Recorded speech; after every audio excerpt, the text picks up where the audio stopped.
Om Shanti. Good morning. सो आज बाबा हम बच्चों को मुरली में बार बार याद दिला रहे हैं कि तुम मेरे बच्चे, चैतन्य लाइट हाउस अब हमें बनना है। यानी आत्मा हमारी शक्ति स्वरूप बन जावे। जिसके भी संपर्क में हम आते हैं वो आत्मा हमारे से अलौकिकता का अनुभव करे।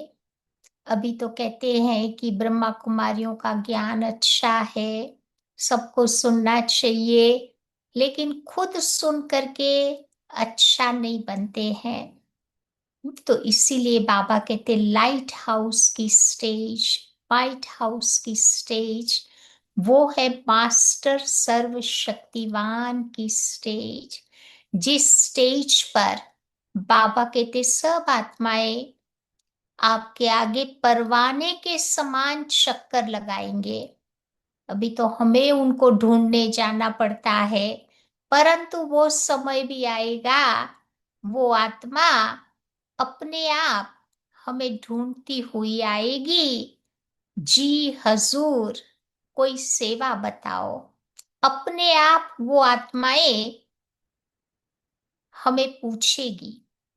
तो इसीलिए बाबा कहते अभी समय ये आया है कि हमें बार बार अपने आप को याद दिलाना पड़ेगा कि हम बाबा के बच्चे ऑर्डिनरी बच्चे नहीं है। हम लाइट हाउस, माइट हाउस है। तो लाइट हाउस की विशेषता क्या होती है? तो आप सबको पता है कि लाइट हाउस हमेशा किसी खतरनाक स्थान होता है ना, वहां पर उसको रखते हैं। जैसे कि समुंदर है तो वहां पर लाइट हाउस को रखा जाता है ताकि आने वाली सारी बोट्स को, नाव को वो रास्ता दिखाता है कि कहाँ पर तकलीफ है, कौन से रास्ते से आपको जाना है। तो बाबा भी तो हम बच्चों को यही बात बताते हैं ना कि ये संसार एक भव सागर है। भव अर्थात बाबा कहते जहाँ जन्म और मरण की प्रक्रिया होती है। तो ये संसार भी एक भव सागर की तरह है। तो बाबा ने अपने चैतन्य लाइट हाउस को खड़ा करके रखा है ताकि हमें भी सबको रास्ता बताना है। उनको बार बार याद दिलाना है कि ये रावण की जो एरिया है, वो खतरनाक एरिया है, उस साइड से हमें नहीं जाना है, परंतु राम की साइड पर हमारी जीवन रूपी बोट को ले जाना है। तो फिर हम प्रोटेक्टेड रहेंगे। फिर आपने देखा होगा कि जो लाइट हाउस होता है बहुत ऊंचा होता है। यहाँ वेलिंगटन में भी एक एरिया है, ईस्ट बॉर्न एरिया, जहाँ पर लाइट हाउस है, बहुत ऊंची पहाड़ी पर है। हम लोग अपने यंगर डेज में एक ब्राह्मणों का ग्रुप बना करके हम लोग गए थे वहां लाइट हाउस को देखने के लिए। बहुत सुंदर जगह, एकदम ऊंचा, बस वो पहाड़ी चढ़ के वहां बैठ जाओ, चारों ओर समुंदर ही समुंदर दिखाई देता था। हम्म, तो बाबा कहते हैं कि हमें भी अपनी स्थिति ऐसी लाइट हाउस की तरह बनानी है, बहुत ऊंची स्थिति। और जब ऊपर से कोई चीज देखते हैं तो छोटी छोटी दिखाई देती है। तो जब हमारी स्थिति भी ऊंची होगी तो हमारे जीवन में आने वाली परिस्थितियां भी बड़ी बड़ी छोटी छोटी दिखाई देगी। तो हम आसानी से उसका सामना कर सकेंगे। फिर लाइट हाउस जो होता है उसका कार्य होता है रात के समय खास करके वो नाव को रास्ता दिखाता है। अंधकार को वो प्रचंड प्रकाश के द्वारा मिटा देता है। ताकि नाव के लिए ये इजी हो जाता है। तो बाबा भी तो हम बच्चों को कहते हैं ना कि हमें भी चारों ओर ज्ञान का पावरफुल प्रकाश फैलाना है, सबके अंदर आशाओं का, शक्तियों का दीपक जलाना है। वो डिसहार्टन लोग जो हो गए हैं ना, उनको बाबा कहते हैं होप देने का एक प्रतीक है। फिर लाइट हाउस आप देखो कभी किसी के साथ पक्षपात नहीं करता है, सबको एक जैसा रास्ता बताता है। तो बाबा कहते हमें भी समान रूप से सभी को ज्ञान योग से भरपूर करना है। किसी भी व्यक्ति के साथ हमें भी जबरदस्ती नहीं करनी है। जबरदस्ती अपने विचारों को, अपने आइडियाज को थोपना नहीं है। हमारा काम है रास्ता बताना, फिर करे न करे इट्स टोटली अपॉन देम, उनके ऊपर है। तो हमारा ये काम है, साक्षी होकर के रहना है। चाहे कोई करे न करे उसका भी चिंतन नहीं करना है, साक्षी होकर के रास्ता दिखाकर बस। फिर बाबा कहते देखते जाओ हर एक का पार्ट। फिर वो जो लाइट हाउस होता है उसको तूफान आंधी से कोई फर्क नहीं पड़ता। एकदम स्टेबल, अनशेकेबल होता है ना। तो ऐसे हमें भी भिन्न भिन्न परिस्थितियां जो हमारी लाइफ में आती है वो हमें फ्लक्चुएट नहीं करे। हमें भी हर परिस्थिति में अचल, अडोल, स्थिर रहना है। फिर लाइट हाउस आप देखो जितना प्रकाश बाहर भेजता है उससे कई गुना प्रकाश उसके अंदर में भी होता है। आपने देखा होगा ना लाइट हाउस कितना प्रकाश फेंकता है, रास्ता दिखाता है। तो बाबा कहते हमें भी अपने आप को आंतरिक रूप से भरपूर कर देना है। बाबा कहते सदैव देने का काम करना है। जो देता ही रहता उसको क्या कहते हैं? देवता कहते हैं। तो लेवता नहीं बनना है, देवता बन करके देने का काम करते ही रहना है। क्योंकि हमारी आत्मा अंदर से जब एनलाइटन हो जाती है तो नेचुरली हमें अंदर में ये इच्छा रहती है कि हम औरों को भी एनलाइटन करते जावे। तो ये दातापन की हमारी स्थिति का प्रतीक है, जो वो देता ही रहता है, देता ही रहता है, प्रकाश फैलाता ही रहता है। तो हमें भी ऐसी दातापन की अवस्था में अपने आप को स्थिर करना है। फिर आपने देखा होगा कि जो लाइट हाउस होता है वो पथ के पथिकों को मार्गदर्शन करता है कि भाई कौन से रास्ते से आपको जाना चाहिए, कौन सा रास्ता ठीक नहीं है। तो ये बताने का काम स्थूल लाइट हाउस करता है। तो बाबा भी कहते हैं कि हमें भी चैतन्य में लाइट हाउस बन करके सब आत्माओं को मुक्ति और जीवन मुक्ति के रास्ते को बताना है, गाइड करना है कि भाई ये मुक्ति का रास्ता है, परम धाम जाने का है, और ये है स्वर्ग में जाने का रास्ता। फिर लाइट हाउस होता है तो कहाँ कहाँ हमें वॉर्न भी करता है, वार्निंग भी देता है कि भाई आगे जाओगे तो बड़ी बड़ी चट्टानें आएगी, खतरा है, आगे में कोई ना कोई तकलीफ है। तो बाबा हमें भी कहते हैं कि तुम्हें भी चैतन्य लाइट हाउस बन करके आने वाले समय को लेकर के लोगों को आगाह करना है। कि भाई निकट भविष्य में बहुत खतरनाक समय आने वाला है। तो वो समय का आगाह लोगों को करना है, बताना पड़ेगा। अभी तो खैर समय देख करके सब लोग रियलाइज करते हैं कि अभी जो टाइम आने वाला है निकट भविष्य में, वो टाइम अच्छा टाइम नहीं है। फिर लाइट हाउस आप देखो कभी चिल्लाता नहीं है। चलो कोई नाव उसका फॉलो करे, कभी नहीं भी करते, लेकिन लाइट हाउस कभी नहीं चिल्लाता है, वो देखता रहता है, वो प्रकाश देने का काम करता रहता है। तो बाबा भी हम बच्चों को कहते हैं कि चलो किसी को रास्ता दिखाते हैं, कोई फॉलो करता है, कोई नहीं करता है, तो हमें मौन में रहना है। हमें भी किसी के प्रति चिल्लाने का काम नहीं करना है। कि भाई ये ऐसा क्यों नहीं करता, उसको ऐसा करना चाहिए, नहीं। हर एक का ड्रामा में पार्ट फिक्स है, और अपने पार्ट अनुसार वो व्यक्ति काम कर रहा है। तो ड्रामा रॉन्ग नहीं हो सकता, क्योंकि वही पार्ट उसकी आत्मा में भरा पड़ा है, तो नेचुरल है वो वही काम करेगा ना।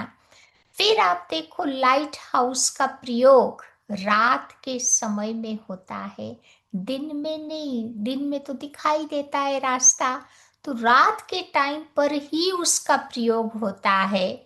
तो बाबा भी हम बच्चों को कह रहे हैं ना कि अभी है ब्रह्मा की रात। अज्ञान अंधकार में सब सोए पड़े हैं।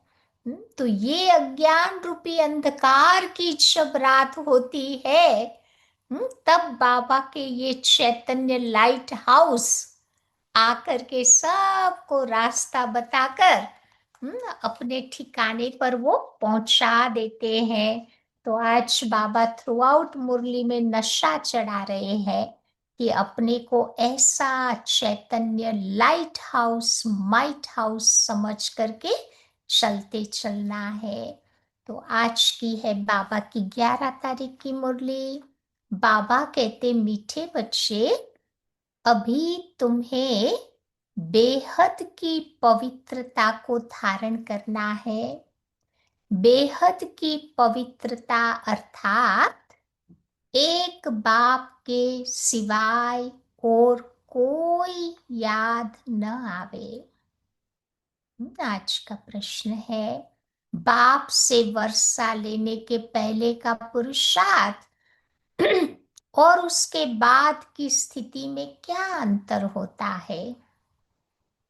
हम्म, बाप से वर्षा लेने के पहले का पुरुषार्थ और उसके बाद की स्थिति में क्या अंतर होता है? तो जब तुम बाबा से वर्षा लेते हो, तो देह के सब संबंधों को छोड़ एक बाबा को याद करने का पुरुषार्थ करते हो। और जब वर्षा मिल जाता है तो फिर क्या करते हैं? बाबा को भूल जाते हैं। वर्षा मिलने के पहले बाबा को बहुत याद करते हैं, जो संगम की यादगार है। फिर सतयुग में वर्षा मिल गया तो बाबा को याद करने की जरूरत नहीं रहती। अभी वर्षा लेना है, इसीलिए कोई भी नया संबंध अब नहीं जोड़ना है। कोई नए संबंध बाबा कहते नहीं बनाओ, नहीं तो उन संबंधों को भूलने का बहुत मेहनत करनी पड़ेगी। नहीं तो बाबा कहते वो संबंध भूलने में बहुत मुसीबत होगी। सब कुछ भूलकर एक बाबा को याद करो तो वर्षा मिल जाएगा। आज की मुरली का गीत है, ये वक्त जा रहा है, करना है जो भी कर लो। बाबा कहते time and tide never ever waits for anyone. तो जो अच्छा काम करना है, जो अच्छा संकल्प आता है, बाबा कहते तुरंत ही उसको पूर्ण कर देना है। ओम शांति। मीठे मीठे रूहानी बच्चों प्रति बाप समझाते हैं कि ज्ञानी और अज्ञानी किस किस को कहा जाता, ये सिर्फ तुम ब्राह्मण ही जानते हो। ज्ञान से पढ़ाई, जिससे तुम जान गए हो कि हम आत्मा है, वो है परम पिता परमात्मा, तुम बच्चे जब यहाँ मधुबन में आते हो तो जरूर पहले अपने को आत्मा समझो कि हम चाहते हैं अपने बाबा के पास। तो बाबा, शिव बाबा को कहा जाता। शिव है प्रजापिता ब्रह्मा के तन में, तो वो बाबा हो गए ना। शिव बाबा जब ब्रह्मा के तन में आते हैं, तो फिर वो हमारे बाबा हो जाते हैं। तुम चिट्ठी भी लिखते हो बाप दादा, शिव बाबा, ब्रह्मा दादा। तो हम बाबा के पास जाते हैं। बाबा कल्प कल्प आकर हमसे ऐसे मिलते हैं। बाबा हमको बेहद का वर्षा देते हैं, बेहद पवित्र बनाए। तो पवित्रता में हद और बेहद है। तुम बच्चे पुरुषार्थ करते हो बेहद पवित्र सतो प्रधान बनने के लिए। तो नंबरवार तो होते ही है बेहद पवित्र, अर्थात सिवाय एक बेहद के बाप के सिवाय और कोई याद न आवे। ये बाबा बहुत मीठा है, ऊंचते ऊंच भगवान है, और ये बेहद का बाप है, सभी का बाप है। तुम बच्चों ने ही तो उस बाप को पहचाना है ना। तो बेहद का बाप सदैव देखो भारत में ही आते हैं, और भारत में आकर क्या करते हैं बाबा? बेहद का संन्यास बच्चों से कराते हैं।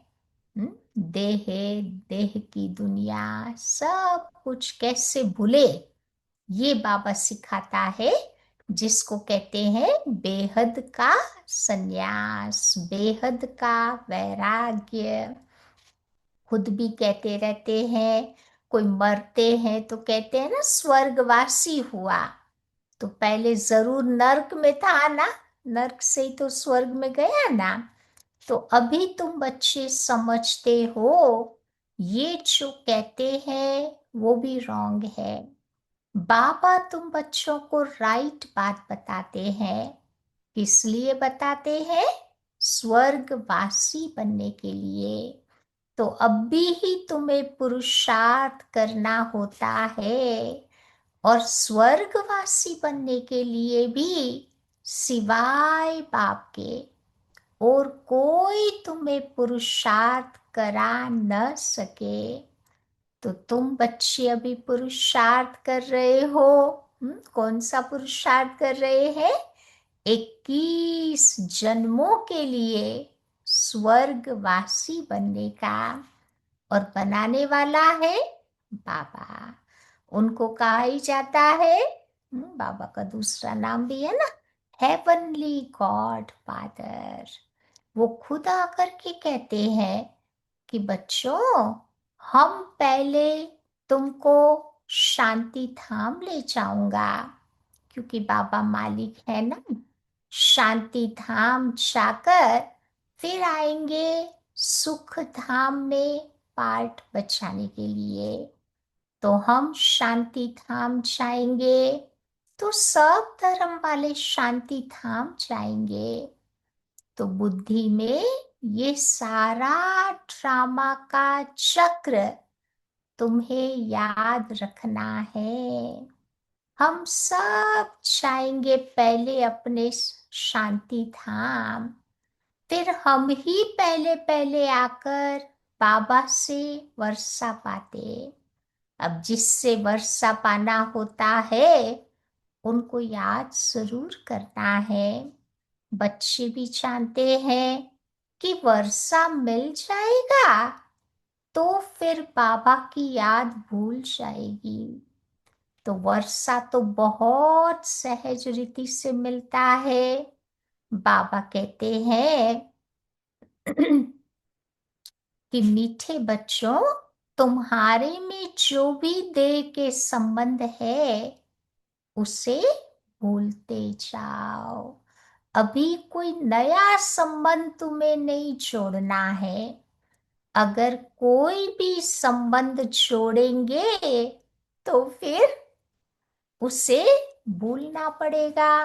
और भूलना बड़ा मुश्किल होता है ना, जल्दी नहीं भूलते हैं संबंध।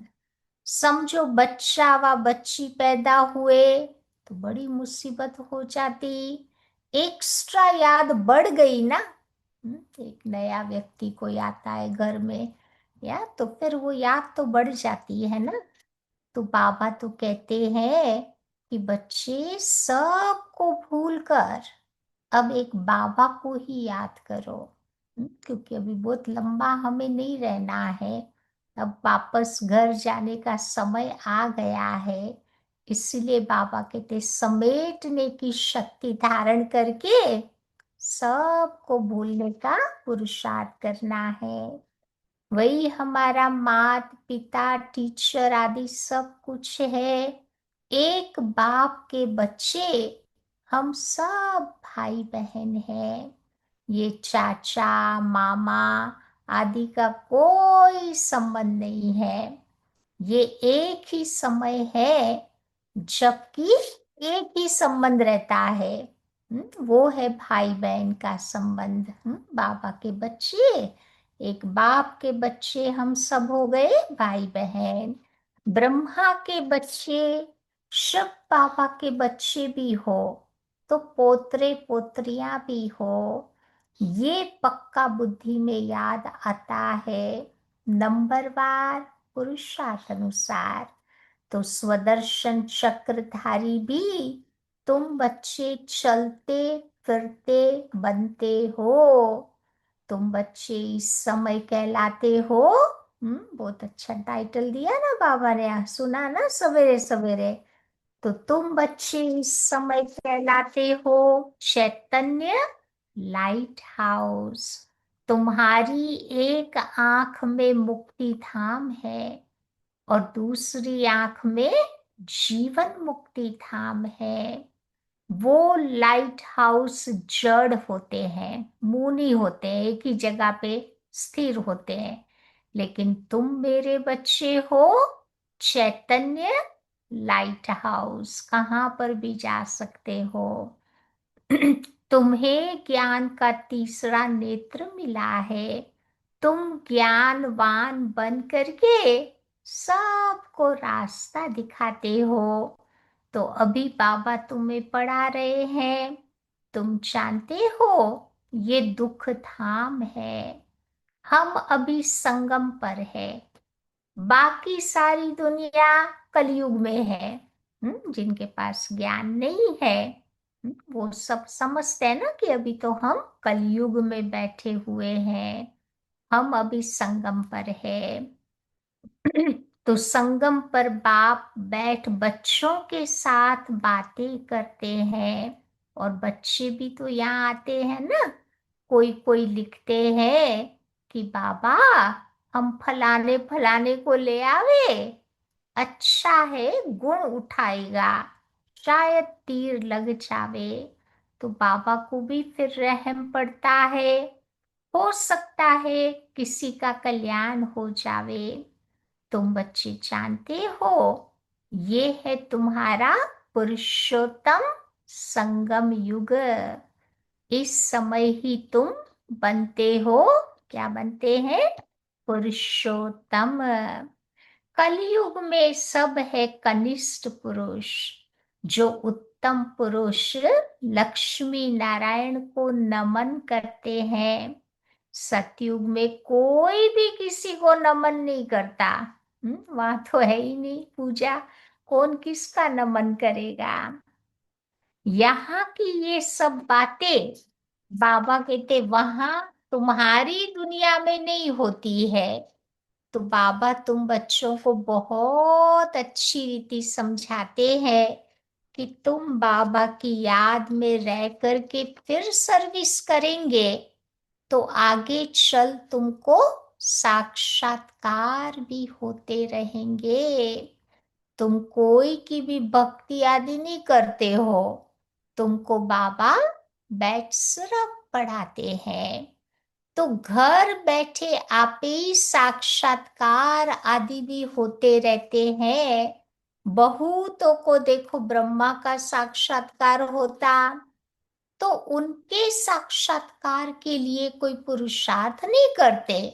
ब्रह्मा के साक्षात्कार के लिए कोई पुरुषार्थ नहीं करता, परंतु कई बाबा के बच्चों को ये अनुभव है कि ब्रह्मा का साक्षात्कार होता, वही उनको एनकरेज करते कि तुम सेंटर पर जाओ।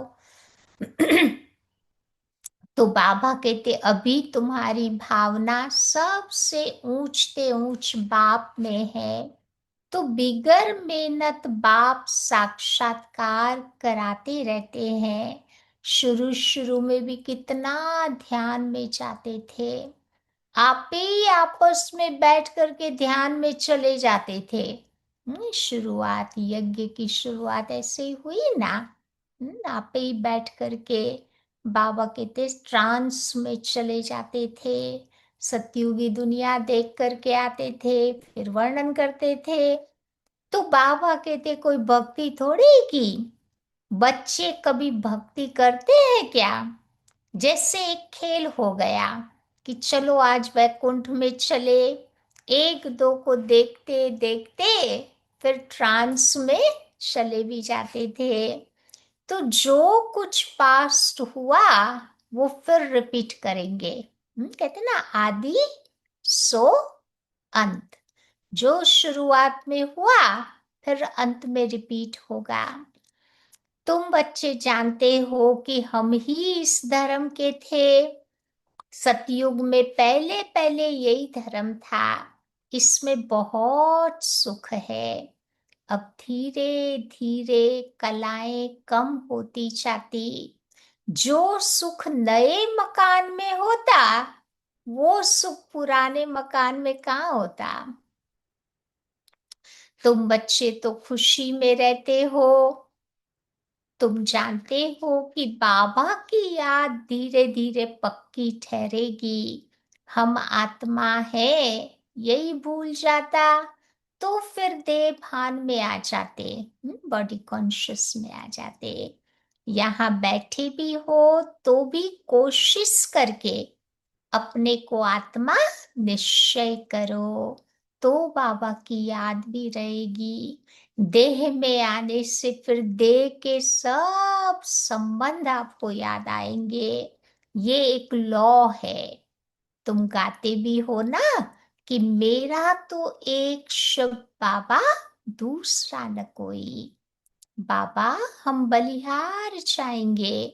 तो अभी वो समय है जबकि एक बाबा को ही याद करना है। आंखों से भल किसी को भी देखो, घूमो फिरो, लेकिन आत्मा एक बाबा को ही याद करती रहे। आत्मा को अपने माशूक की याद रहनी चाहिए। कोई की किसी सखी से प्रीत हो जाती है, फिर देखो उसकी याद ठहर जाती है। आपस में दो फ्रेंड्स का ऐसे ही होता है ना। फिर वो रग टूटने में बड़ी मुश्किलात हो जाती। पूछते हैं कि बाबा ये क्या है? तो बाबा कहते अरे बच्चे, तुम किसी के नाम रूप में क्यों फंसते हो? एक तो तुम देह अभिमानी बनते हो, और दूसरा फिर तुम्हारा कोई पास्ट का हिसाब किताब होता है जो तुम्हें धोखा देता है। किसी के नाम रूप में फंसने के दो कारण बाबा ने बताए। हम्म एक तो बाबा कहते हम देह भान में आ जाते हैं, और दूसरा कोई पास्ट का हमारा हिसाब किताब खींच लेता है, जिस कारण व्यक्ति ट्रैप्ड हो जाता है उस व्यक्ति में। तो बाबा कहते बच्चे, इन आंखों से जो कुछ देखते हो उनमें तुम्हारी बुद्धि न जावे। तुम्हारी बुद्धि में ये रहे कि हमको शिव बाबा बैठ पढ़ाते हैं। ऐसे बहुत बच्चे हैं जो यहाँ बैठे भी बाबा को कभी याद नहीं करते। कई तो यहाँ बैठे भी याद में नहीं रह सकते। तो अपने आप को देखना चाहिए ना कि हमने कितना शिव बाबा को याद किया। नहीं तो फिर तुम्हारे चार्ट में रोला पड़ जाएगा। बाबा मधुबन की बात करते हैं कि मधुबन में भी बैठ करके कई बच्चे बाबा को याद नहीं कर सकते। बुद्धि बार बार उनकी बार भागती है। तो भगवान कहते हैं कि मीठे बच्चों, तुम मुझे याद करो, अपने पास नोट करो। जब चाहे तब तुम याद में बैठ जाओ। खाना खाकर चक्कर लगाए 10-15 मिनट आकर के बैठ जाओ बाबा की याद में। क्योंकि यहाँ कोई गोरख धंधा तो है नहीं। मधुबन में आप देखो, कोई गोरख धंधा नहीं है। लौकिक बिजनेस वगैरह नहीं है, तो बुद्धि इधर उधर किधर भी नहीं जाएगी। नहीं तो जब भी बाबा कहते टाइम मिले, चलते फिरते भी बाबा को याद करो, या बैठ करके भी बाबा को याद कर सकते हैं। तो बाबा कहते हैं फिर भी जो काम काज छोड़ करके आए हो, वो कोई कोई की बुद्धि में तो आता रहता है। बड़ी जबरदस्त मंजिल है। तब तो बाबा कहते हैं ना कि बच्चे बार बार अपनी जांच करते रहो। ये तुम्हारा मोस्ट वैल्यूएबल टाइम है। कौन सा टाइम? संगम का समय हमारा मोस्ट वैल्यूएबल है। 1 सेकंड भी बाबा कहते वेस्ट नहीं करना है। 1 सेकंड भी वेस्ट हुआ तो कितना सारा वेस्ट हुआ।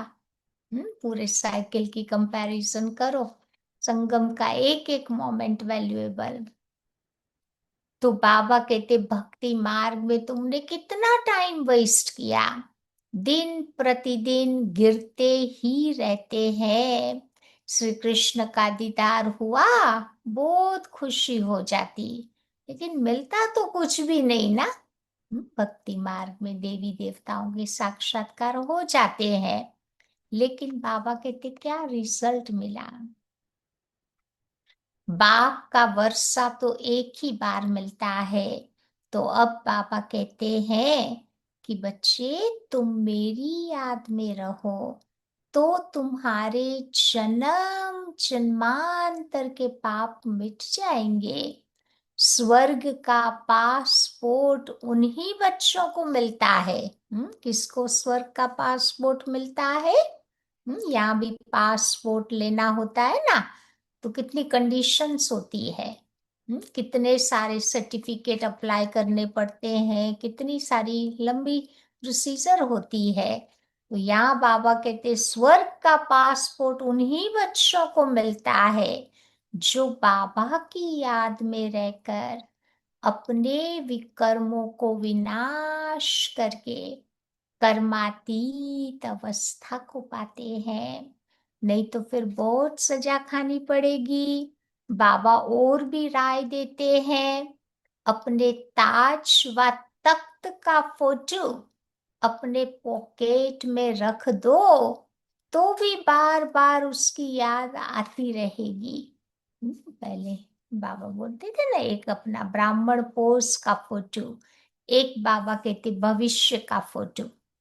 दोनों सामने रखो, अपने पॉकेट में रख दो या वॉलेट में रख दो, फिर बार बार देखते रहो तो नशा चढ़ेगा कि अभी हम पुरुषार्थी है, संगम में योगी है, भविष्य में जाके ये बनेंगे। तो इनसे हमें ये बनना है। जितना जितना उसको देखेंगे तो ना याद करेंगे, फिर उसी में ही तुम्हारा मोह लग जाएगा कि हम ये बन रहे हैं। नर से नारायण, नारी से श्री लक्ष्मी। तो चित्र देख करके खुशी तो होगी ना, फिर शिव बाबा भी तुम्हें याद आएगा। तो ये सब पुरुषार्थ करने की युक्तियां हैं। बाबा आज युक्तियां भी बता रहे हैं। कोई से भी तुम पूछो कि सत्यनारायण की कथा सुनने से क्या होता, तो हमारा बाबा हमको सत्यनारायण की कथा सुना रहे हैं। कैसे हमने 84 जन्म लिए, वो भी हिसाब चाहिए ना। अब सब तो 84 जन्म नहीं लेंगे, दुनिया को तो कुछ भी पता नहीं है। ऐसे ही मुख से सिर्फ कह देते हैं, इसको कहा जाता है थ्योरिकल। ये है तुम्हारा प्रैक्टिकल। अभी जो हो रहा है, उनके फिर भक्ति मार्ग में मंदिर आदि बनेंगे। तुम स्वदर्शन चक्रधारी बनकर विष्णुपुरी में आते हो, तो ये नई बात है ना। रावण राज्य जिसको जूठ खंड कहा जाता, फिर राम राज्य जिसको कहा जाता है सचखंड। तो चित्रों में भी बड़ा क्लियर करके लिखा है। तो अभी इस पुरानी दुनिया का अंत है। 5000 वर्ष पहले भी विनाश हुआ था। साइंटिस्ट आदि जो भी है, उन्हों को भी ख्याल में आता है कि हमको कोई प्रेरक है जो हमसे ये सब करवाता रहता है। कई लोग अपने अनुभव में बताते हैं ना कि कोई हमें प्रेरणा दे रहा है कि ऐसे ऐसे न्यूक्लियर वेपन्स बनाओ, ये करो। समझते भी है कि हम ये करेंगे तो इनसे सब खत्म हो जाएंगे, परंतु वो सब परवश है, डर लगा हुआ है। समझते हैं घर बैठे एक बॉम्ब छोड़ेंगे तो सब कुछ खत्म कर देंगे। एरोप्लेन, पेट्रोल आदि की भी फिर दरकार नहीं रहेगी। विनाश तो बाबा कहते जरूर होना है। नई दुनिया सतयुग था, तो क्राइस्ट के 3000 वर्ष पहले स्वर्ग था। फिर अभी वो स्वर्ग स्थापन हो रहा है।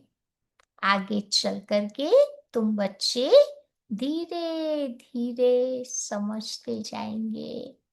अभी तुम जानते हो कि स्थापना जरूर होनी है।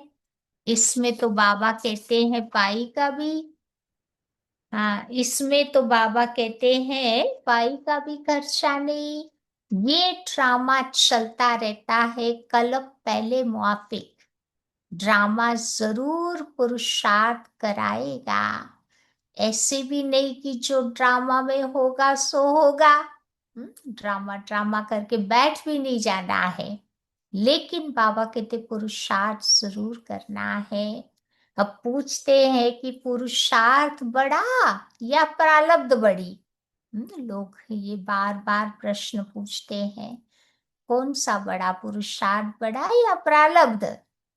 तो पुरुषार्थ बड़ा कहेंगे, क्योंकि पुरुषार्थ से हम अपनी प्रारब्ध को भी बदल सकते हैं। तो पुरुषार्थ बड़ा, क्योंकि पुरुषार्थी की ही तो प्रारब्ध बनेगी ना। पुरुषार्थ के बिगड़ तो कोई रह नहीं सकता। तुम बच्चे भी पुरुषार्थ कर रहे हो। कहाँ कहाँ से बच्चे आते हैं पुरुषार्थ करने, कहते हैं बाबा फिर भी हम आपको भूल जाते हैं। अरे शिव बाबा तुम कहते हो, शिव बाबा तुमको कहते हैं कि बच्चे तुम मुझे याद करो। किसको कहा बाबा ने? तो मुझ आत्मा को ही कहा ना। तो बाबा आत्माओं से बैठकर बात करते हैं। शिव बाबा ही देखो पतित पावन है, ये आत्मा भी उनसे सुनती है। तो तुम बच्चों को ये पक्का पक्का निश्चय रहना चाहिए कि बेहद का बाप हमको विश्व का मालिक बनाते हैं। वो है ऊंच ते ऊंच, प्यारे ते प्यारा, भक्ति मार्ग में उनको सिर्फ याद करते थे। गाते भी है कि तुम्हारी गत मत न्यारी, तो जरूर मत दी थी ना। भगवान के लिए कहते ना, तुम्हारी गत मत न्यारी। कौन सी गत मत न्यारी? श्रीमत देने की गत मत न्यारी, जिससे सभी को सदगति मिल जाती। अब तुम्हारी बुद्धि में है, इतने सब मनुष्य मात्र घर जाएंगे। विचार करो कितनी आत्माएं हैं, सबका सिजरा तो है ना। सब आत्माएं फिर नंबरवार जाकर बैठेगी, तो क्लास भी तो ट्रांसफर होता है ना। तुम भी नंबरवार जाकर के बैठते हो। छोटी सी आत्मा नंबरवार जाकर के बैठेगी, फिर क्या होगा? नंबरवार आएगी पार्ट बजाने। पहले तो हम सब परम धाम जाएंगे ना, तो आत्माओं का स्थान फिक्स्ड है परम धाम में, तो अपनी अपनी जगह पे वो सेट हो जाएगी। थोड़ा टाइम रहेंगे परम धाम, फिर आत्माओं को बाबा नीचे भेज देगा अपनी दुनिया में।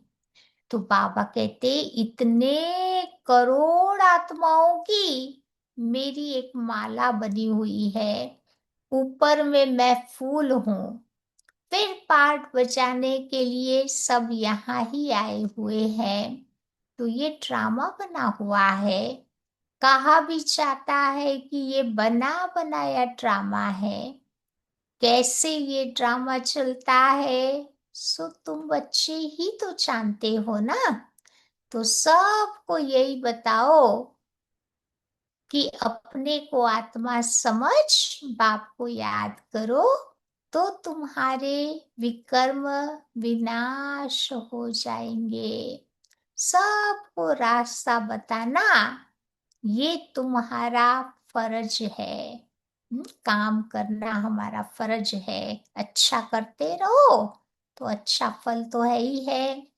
तुम कोई देहधारी में नहीं फंसाते हो। बाबा तो कहते हैं, बच्चे तुम मुझे याद करो तो तुम्हारे पाप भस्म हो जाएंगे। अब बाबा डायरेक्शंस देते हैं तो करना तो पड़ेगा। पूछने की क्या बात है? कैसे भी करके बाबा को याद जरूर करो। इसमें बाबा क्या कृपा करेंगे? याद तो तुमको करना ही है, वर्षा तो बाबा से लेना ही है। बाबा स्वर्ग का रचयिता है, तो जरूर बच्चों को स्वर्ग का ही तो वर्षा मिलेगा ना। अभी तुम बच्चे जानते हो कि ये झाड़ देखो पुराना हो गया है, इसीलिए इस पुरानी दुनिया से तुम्हारा वैराग्य होना चाहिए। वो हठ योगियों का तो हद का वैराग होता, वो बेहद का वैराग्य सिखला नहीं सकते। बेहद के वैराग्य वाले फिर हद का वैराग्य कैसे सिखाएंगे? तो बाबा कहते हैं कि हे मेरे सिकीलधे बच्चे, तुम भी कहते हो कि कितना सिकीलधा हमारा बाप है। हम भी बाबा के सिकीलधे बच्चे, तो हमारा बाबा भी सिकीलधा है। सिकीलधा किसको कहते हैं? लॉन्ग लॉन्ग टाइम के बाद जब मिलता है ना, तो वो सिकीलधा हो गया। 63 जन्म हमने बाबा को याद किया, बस हमारा तो एक बाप दूसरा न कोई। अच्छा, मीठे मीठे सिकीलधे बच्चों प्रति मात पिता बाप दादा का याद प्यार और गुड मॉर्निंग। रूहानी बाप की रूहानी बच्चों को नमस्ते, और रूहानी बच्चों की रूहानी बाप को याद प्यार और नमस्ते। आज की धारणा की पॉइंट, पहली बात बाबा बताते हैं स्वर्ग में जाने का पासपोर्ट लेने के लिए। याद करो क्या बोला बाबा ने। स्वर्ग का पासपोर्ट किसको मिलता? हम्म तो जो बाबा की याद से अपने विकर्मों को विनाश कर कर्मातीत अवस्था बनाएगा, उसको मिलेगा स्वर्ग का पासपोर्ट। सजाओं से बचने का पुरुषार्थ भी करना है। दूसरी बात बाबा बताते हैं, ज्ञानवान बन सबको रास्ता बताना है। चैतन्य लाइट हाउस बनना है। एक आंख में शांति धाम तो दूसरी आंख में सुख धाम। इस दुख धाम को भूल जाना है। समझा? लाइट हाउस बन रास्ता बताना है। कौन सा रास्ता बताएंगे? सुख धाम और शांति धाम का, ताकि दुख धाम को लोग भूल जावे। आज का वरदान है, हर आत्मा को ऊंच उठाने की भावना से रिगार्ड देने वाले शुभ चिंतक भव। हर एक को ऊंचा उठाना है, ये बाबा कहते हैं। इसको कहते हैं रिगार्ड देना, हर आत्मा के प्रति श्रेष्ठ भावना, अर्थात ऊंच उठाने की और आगे बढ़ाने की भावना रखना, अर्थात शुभ चिंतक बनना। अपनी शुभ वृत्ति से, शुभ चिंतक स्थिति से अन्य के अवगुणों को परिवर्तन करना। किसी की भी कमजोरी व अवगुण को अपनी कमजोरी समझ वर्णन करने के बजाय समाना और परिवर्तन करना, ये है रिगार्ड।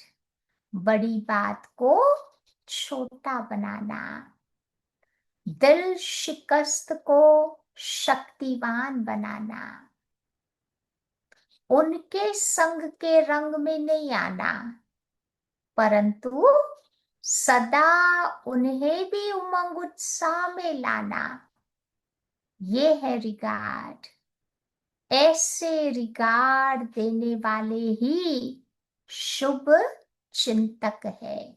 क्योंकि हर बाबा का बच्चा स्पेशल है ना, कोई ना कोई विशेषताएं उसमें जरूर है।